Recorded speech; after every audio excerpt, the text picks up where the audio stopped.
네, 명산대천 이야기 17번째. 네, 이번까지만 명산대천 이야기라는 주제로 나가고 다음부터는 우리 문화 바로 알기라는 주제로 진행하도록 하겠습니다. 계속 많은 시청 바라겠습니다. 네, 보시는 그림은 국보 141호 청동거울입니다. 1960년대 논산에서 어느 한 군인이 참호를 파다가 발견한 이 청동거울은 세상에 많이 알려져 있지만 아직도 제작 과정 등이 아주 미스테리한 신비의 유물로 남아 있습니다. 이 청동거울은 서기 전 4세기경, 즉 단군조선 말기에 제작된 것으로 밝혀졌습니다. 이 거울은 단유세 문경이라고도 합니다. 일본 학자들이 붙인 이름인데요. 고리가 여러 개 달린 잔무늬 거울이라는 뜻입니다.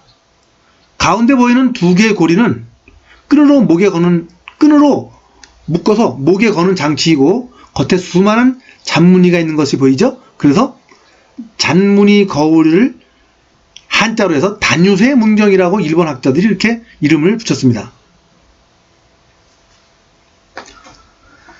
이렇게 일반인에 의해서 우연히 발견되는 고대 유물이 종종 있는데요. 1971년 전남 화순에서 한 농부가 우연히 발견한 11점의 청동 유물입니다. 보시는 바와 같이 남한에서 발견되는 이러한 청동 유물들은 우리나라 전역이 청동기 시대의 강역이었다는 것을 그대로 증명해 주고 있는 것입니다. 일본 학자들이 한국 남쪽에는 청동기 시대가 없었다는 억지 주장을 계속 해왔었는데요. 이러한 유물들로 인해서 그 주장이 한 번에 무너지는 순간이 온 것이죠. 이 화순 대곡리 청동기는 최고 BC 3세기까지 올라가는 유물인데요. 마찬가지로 고조선 시대 말기 유물입니다. 전하는 얘기에 의하면 어느 엿장수 손에 우연히 들어간 이 유물은 엿장수가 무료 기증을 하는 바람에 세상에 나오게 되었다고 합니다. 그 엿장수의 행적과 신분은 영원히 밝혀지지 않았습니다. 참으로 대단한 엿장수입니다. 다시 국보 141호 청동거울 이야기로 들어가겠습니다. 141호 청동거울은 직경 21cm의 아주 작은 거울입니다.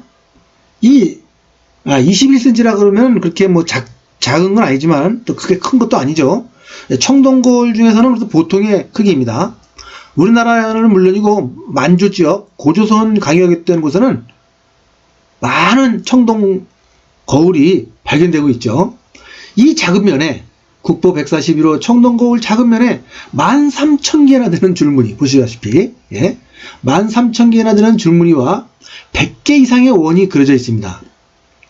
무늬의 높이는 0.7mm 밖에 되질 않습니다. 그리고 폭은 0.3mm입니다. 그리고 구리 주석의 비율이 황금 비율이라고 알려져 있는 65대 35의 비율로 거의 만들어져 있습니다. 이 황금 비율 수준이 가장 이 청동거울의 겉면을 밝고 빛나게 한다고 합니다. 이 정교한 청동거울은 발견된 지 60여 년이 지났지만 아직도 현대과학으로 완벽히 재현하지 못하고 있습니다. 어느 한 장인에 의해서 거의 비슷하게 재현했지만 100% 재현하지 못했습니다. 우선 주물을 만드는 것이 불가능하고요. 주물 자체가 불가능에 가깝다고 합니다. 주물을 만든다고 해도 청동이 쇠와 같이 단단하지 않기 때문에 이런 무늬가 100% 다시 나온다는 것은 거의 불가능하다고 합니다. 우리나라 최고의 기술자들이 집합된 키스트에서도 이 청동거울을 재현하는데 실패했습니다. 이 거울의 제작 배경과 용도에 대해서는 아직 많은 설이 있지만 단순한 현대 거울 용도가 아닌 것은 확실해 보입니다. 한민족의 전통 선동문화에서는 청동거울, 청동검, 방울을 천부삼인이라고 합니다. 거울은 인간 내면의 신성 또는 양심을 상징하며 청동검, 비파형 동음으로 많이 알려져 있죠. 가운데 보시는 그림이요. 신성의 발현을 방해하는 부정적인 감정을 잘라내는 도구로 이렇게 우리가 사용했으며, 방울은 깨달음의 전파를 상징하는 것으로 그렇게 전해져 내려오고 있습니다. 하지만 이러한 설명에 구체적인 증거가 없다고 주장하는 사람들도 아직도 있습니다. 무엇이 맞을까요? 이 천부사민이 일본어로 전해졌는데 천황가의 비밀리에 전해오는 삼종신기입니다.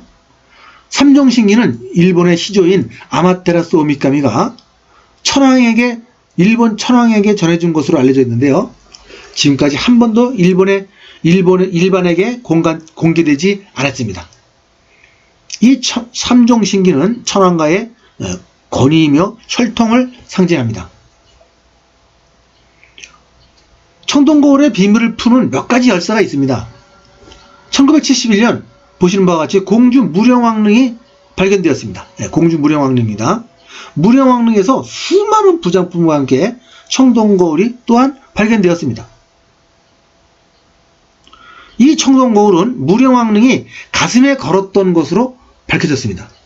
왕권의 상징이었던 것 같습니다.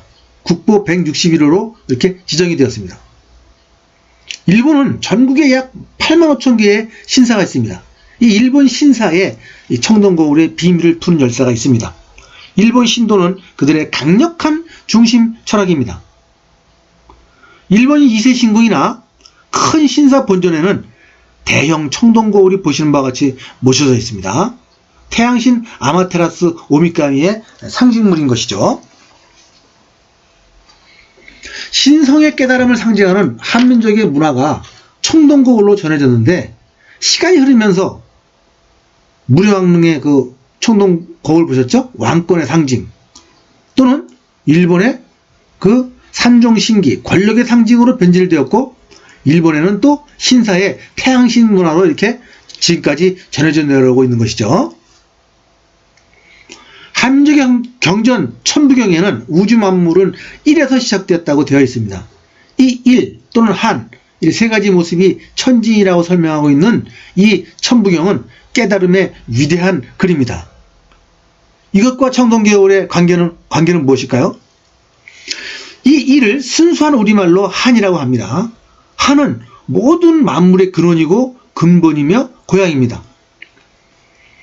우리나라 사전에 한의 의미를 수십 가지로 규정하고 있는데요. 주로 크다, 넓다, 같다, 대략적이다, 길다, 아주 작다 라는 뜻도 있습니다. 그 중에서 가장 대표적인 뜻이 환하다, 밝다입니다. 이 모든 한의 뜻을 가장 잘 대변하는 것이 밝음입니다. 태양과 같이 밝고 밝은 양심이 인간의 본래 모습이라는 것을 알려주고 있는 거죠.